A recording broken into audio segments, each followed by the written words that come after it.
All right, legends, grab yourself a drink and pull up a chair, because this week at the Alternative Pub, we're heading into one of the most fascinating decades in horror history, the 1940s. Now, this wasn't exactly the happiest time in human history. The world was deep in the shadows of World War II, uncertainty and anxiety were everywhere, and you can actually feel that creeping into the horror movies of the era. The monsters changed. In the 1930s, horror was big and theatrical, with castles, lightning storms, and scientists screaming into the sky. But in the 1940s, horror got quieter, more psychological, more human.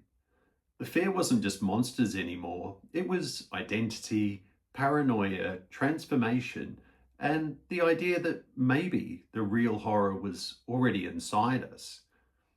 And if you enjoyed this video, don't forget to like, share, and subscribe.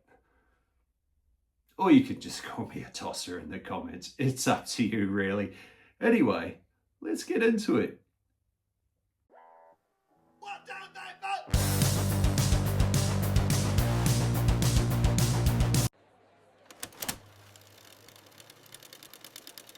Number 5 on the list is the British horror classic Dead of Night. Now, this one can be a little tricky to track down if you're down under like me, but if you do find a copy of it, I highly recommend watching it, because this is one of the first great horror anthologies. And honestly, without this film, you probably don't get things like Creepshow, Tales from the Crypt, or half the horror TV shows we love today. The story follows a man visiting a country house who slowly realizes he's trapped in a recurring nightmare. And from there we get multiple creepy stories told by the guests. And look, anthology films, they can be hit or miss. Sometimes you get one great story and 3 that feel like filler. But this one, the atmosphere carries the whole thing. And then there's that ventriloquist dummies segment. If you've seen the film, you know what I'm talking about.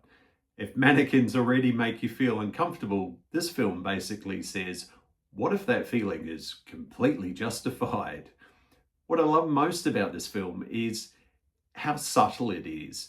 There's no loud jump scares, no explosions, just a slow creeping dread. It feels like someone telling you a ghost story near closing time at the pub. And that, honestly, is one of the best ways horror can be delivered.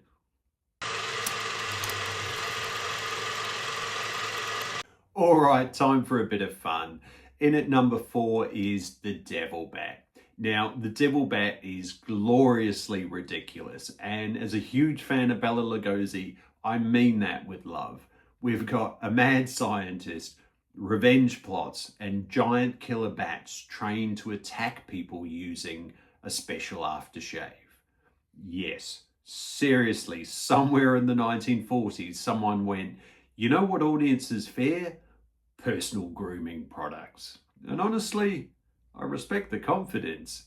But here's the thing, the movie represents something important about the era. Not all 1940s horror was heavy, psychological drama. There was still room for pulpy B-movie madness that audiences could escape into during wartime. People needed entertainment. They needed monsters they could laugh at while still enjoying the thrills. And that's exactly what this delivers. It's cheesy, weird, and endlessly watchable. Sometimes horror doesn't need to be profound. Sometimes you just want a giant bat causing chaos. And that's perfectly fine.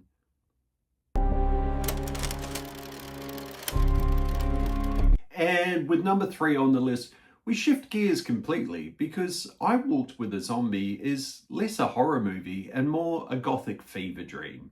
Produced by Val Lewton, who basically reinvented horror storytelling, this film proves you don't need monsters jumping out every 5 minutes to create fear.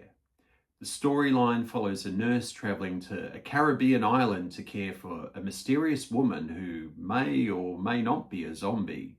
But this isn't modern zombie horror. There's no flesh-eating chaos.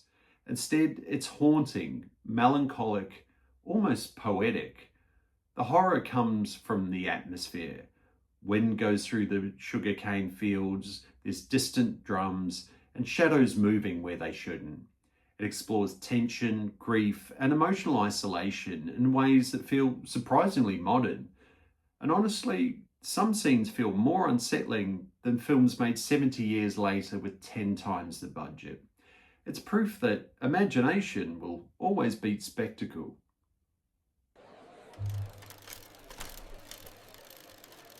Coming in at number 2 on the list is Cat People. This one is a masterpiece of suggestion.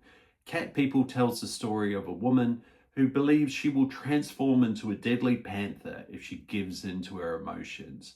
But what makes this film legendary is what it doesn't show. There's that famous scene, the Lewton bus moment, where the tension builds and builds and your brain convinces you that something terrifying is about to happen. And then bang! Not a monster, just a bus. And somehow it still makes you jump out of your skin. This film understood something modern horror sometimes forgets. Your imagination is scarier than anything a camera can show. It's psychological horror before that was even really a term. Also, there's a sadness running through the story. Fear of intimacy, fear of oneself, which again, it reflects the uncertainty of the wartime era. The monster isn't evil, it's tragic, and that makes it linger long after the credits roll.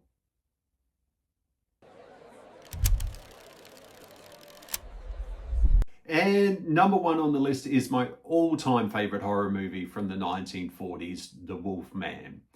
This is the werewolf movie. It's not just a classic, it's the blueprint. Lon Chaney Jr. gives one of the most sympathetic monster performances ever put on screen as Larry Talbot, a man cursed to become something he cannot control. And that's why this film works so well. The Wolfman isn't a villain, he's a victim. The transformation scenes were groundbreaking at the time. And what really matters is the emotion behind it. You feel his fear. You feel his guilt. You feel the inevitability of the curse. And again, context matters. During wartime, audiences understood the idea of losing control over your own fate, of being pulled into something bigger and darker than yourself. The film taps directly into that anxiety. Plus, let's be honest, the foggy forests, gothic atmosphere, and tragic ending are horror perfection. This movie didn't just create a monster, it created empathy for monsters, and that changed horror forever. So there we have it, my top 5 horror movies from the 1940s, a decade where horror stopped shouting and started whispering creepily, where fear became psychological, where monsters became tragic, and where filmmakers proved atmosphere could be more powerful than spectacle. If for any reason you've only ever really seen modern horror, I highly recommend going back to these films because you'll notice how many ideas from them still live on today. And if you're familiar with 1940s horror, let me know in the comments what's your favourite 1940s horror movie. Anyway, cheers.